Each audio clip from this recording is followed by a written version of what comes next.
यदि आप अपनी बोन्स को, हड्डियों को सदा मजबूत और स्वस्थ रखना चाहते हैं तो आज का वीडियो आपके लिए बहुत ज़्यादा ज़रूरी है।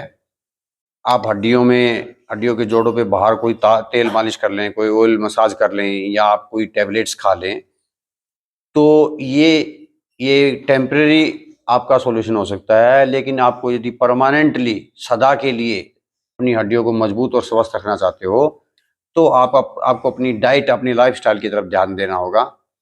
तो डाइट में क्या है, तो इसके लिए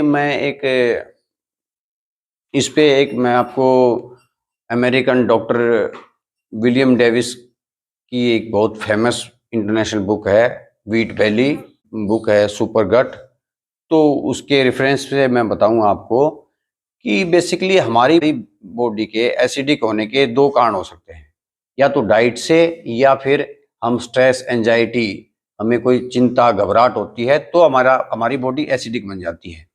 क्योंकि जब हमें स्ट्रेस, एंजाइटी, जब कोर्टिसोल हार्मोन का लेवल ऊपर होगा या फिर जो एड्रेनलिन ग्लैंड होती है, जब उसके एड्रेनलिन हार्मोन का लेवल बढ़ जाएगा तो उससे हमारी बॉडी में ऐसे केमिकल्स बनते हैं जो कि हमारी बॉडी को एसिडिक बनाते हैं, उसमें डाइजेशन वीक हो जाता है हमारा।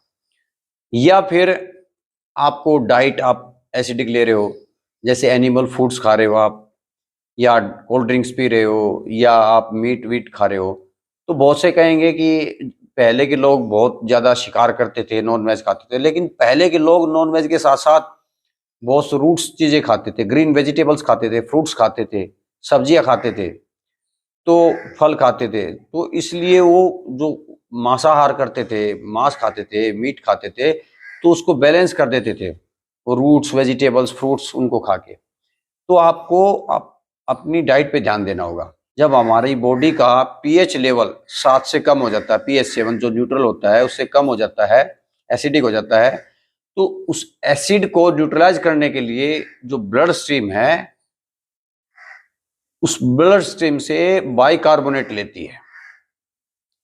तो ब्लड स्ट्रीम में यदि बाइकार्बोनेट नहीं होगा तो उस जो एसिडिक बढ़ा हुआ हमारे बॉडी का मीडियम, उसको न्यूट्रलाइज करने के लिए कैल्शियम कार्बोनेट, कैल्शियम सल्फेट को हमारी हड्डियों से हमारी बॉडी लेती है।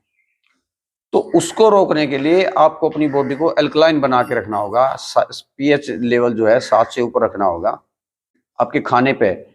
तो जो व्हीट होता है, गेहूं होता है, आज से 10,000 साल पहले बताया जाता है कि गेहूं हमारे खाने में प्रयोग हो रहा है। लेकिन पिछले 50-60 साल में इसको कम से कम 1000 बार इसका जेनेटिकली मॉडिफाइड हो चुका है। तो जब हम गेहूं खाते हैं, गेहूं से बनी हुई चीज़ें खाते हैं, तो इससे हमारे अंदर जो है सल्फ्यूरिक एसिड बनता है जो कि हाईली एसिडिक है, जिससे बहुत ज़्यादा एसिडिक मीडियम का बन जाता है। तो आपको, जिसको भी बोन्स की वीकनेस फील हो रही हो, तो गेहूं को यदि छोड़ देगा तो उसे एसिडिक लेवल जो उसकी बॉडी का कम हो जाएगा। इसलिए आप यदि सदा जवान रहना चाहते हो, सदा आपकी हड्डियां मजबूत रहें, तो आपको फल, सब्जियां, अंकुरित आहार, चना, मूंग, गेहूं व अंकुरित आहार आपको लेना चाहिए। खासकर आपको मूंग और चने, काला चना जो होता है, उसको स्प्राउट करके, अंकुरित करके खाओगे, आप फल सब्जियां खाओगे, हरी पत्तेदार सब्जियां खाओगे, आप थोड़ा बहुत अखरोट भी ले सकते हो, वॉलनट और आलमंड जो, वो भी लोगे, और थोड़ा दूध, दही भी सेवन करोगे, घी का सेवन करोगे, देसी घी का, तो आपकी बॉडी में किसी भी न्यूट्रिएंट, विटामिन की कमी नहीं होगी और आपकी हड्डियां, आपकी मांसपेशियां सदा स्वस्थ और मजबूत रहेंगी।